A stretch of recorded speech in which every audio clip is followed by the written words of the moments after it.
आप देख रहे हैं बस्ती टाइम और मैं हूं आपके साथ ज्योति पांडे। हम आपको दिखाएंगे हर राज्य की महत्वपूर्ण और बड़ी खबरें। तो चलिए शुरुआत करते हैं कुछ खास खबरों से।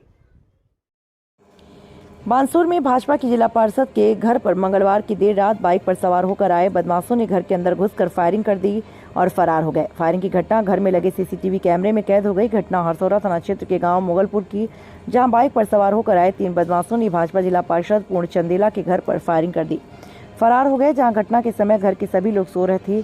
गोलियों की आवाज सुनकर घर के लोग जागे, तब तक बदमाश बाइक पर बैठकर फरार हो गए। वार्ड नंबर 11 जिला के पार्षद पूर्ण चंदेला ने बताया कि मंगलवार सुबह में किसी काम से जयपुर चला गया। रात को वापस आते समय रिश्तेदार के घर नमरपुरा रुक गया। इसी दौरान रात को करीब 1 बजे घर से फोन आया कि घर पर गोलियां चली हैं। सूचना मिलने पर रात को घर आया तो देखा बदमाश घर के अंदर कमरे में घुसकर फायरिंग कर फरार हो गए। उन्होंने बताया कि कमरे में 3 राउंड फायरिंग किए हैं और फायरिंग करने के बाद पार्षद के घर में खड़ी कार से आवाज आने पर बदमाश बाइक पर सवार होकर फरार हो गए। घटना घर में लगे सीसीटीवी कैमरे में कैद हो गई। जिला पार्षद ने रात को ही पुलिस कंट्रोल रूम में इसकी सूचना दी। सूचना पर हरसौरा थाना पुलिस मौके पर पहुंची और घटना की जानकारी ली।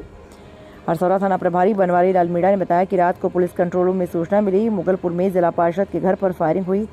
सूचना पर पुलिस मौके पर पहुंची और घटना की जानकारी ली। सुबह पुलिस की टीम ने सीसीटीवी कैमरे खंगाले और सीसीटीवी कैमरे के आधार पर बदमाशों की पहचान करने में जुट गई है।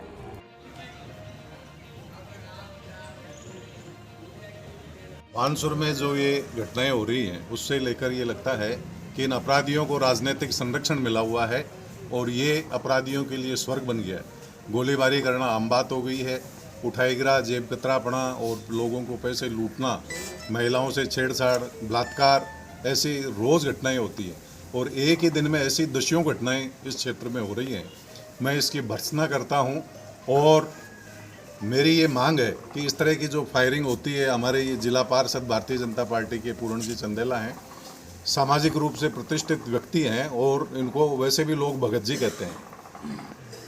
इन जैसे शरीफ आदमी पर गोली चलाना, इसका मतलब ये है कि यहाँ कोई भी महफूज नहीं है, जनप्रतिनिधि भी हैं। और दूसरी बात, मैं पुलिस प्रशासन से अभी आएंगे तो मैं ये एक डिमांड करना चाहता हूँ कि हमारी जो आईपीसी है इसमें जो मुकदमा 307 का होता है उसमें फायरिंग की घटनाओं को अवैध हथियार सबसे ज़्यादा बानसूर में हो गए हैं। ये बड़ी चिंता की बात है। मैं आपको विश्वास दिलाता हूँ, हमारे भारतीय जनता पार्टी का शासन आ गया तो ऐसे अपराधियों के गले में तख्ती हम लटकवा देंगे। मैं आपसे वादा करता हूँ।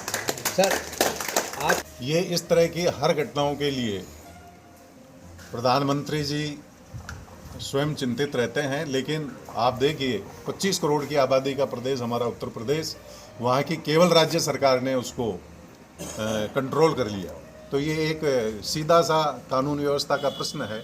यहाँ पुलिस प्रशासन उदासीन है और ये जो हमारे है ये लगातार बढ़ती हुई घटनाओं को, अवैध हथियारों को लेकर सभी लोगों का ये मानना है कि इसको 307 में किया जाना चाहिए और प्रधानमंत्री जी, राष्ट्रपति जी को और मुख्यमंत्री जी को हम इसके लिए ज्ञापन देंगे कि फायरिंग की भी चाहे घटना होती है तो भी इसको 307 में आईपीसी में जोड़ा जाए। सही में अपराधियों को पकड़ने तक हमारा संघर्ष जारी रहेगा। अभी डीएसपी साहब से हमारी बात हुई है, उनके आने के बाद में यहाँ जितने भी हमारे ये सब पटेल लोग बैठे हैं इनसे निर्णय करके, और अगर अपराधी पकड़ में नहीं आते हैं तो हम बड़ा आंदोलन करेंगे बानसूर में। पक्को हीर तू हाँ मैं जानो मैं हीरा के गाँव में रहूँ। मैं हीरा को अच्छी तरह जानो। एक खाली केस मिला है। क्या सूचना दी थी पार्षद जी ने कंट्रोल रूम से? क्या कुछ आपके पास जानकारी आई थी उसके बाद? फायरिंग करने की सूचना मिली थी। हम गश्त में थे, बानसूर सूत्रों की।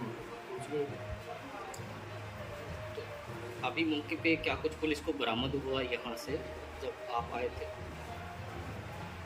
अभी तो कुछ बरामद नहीं।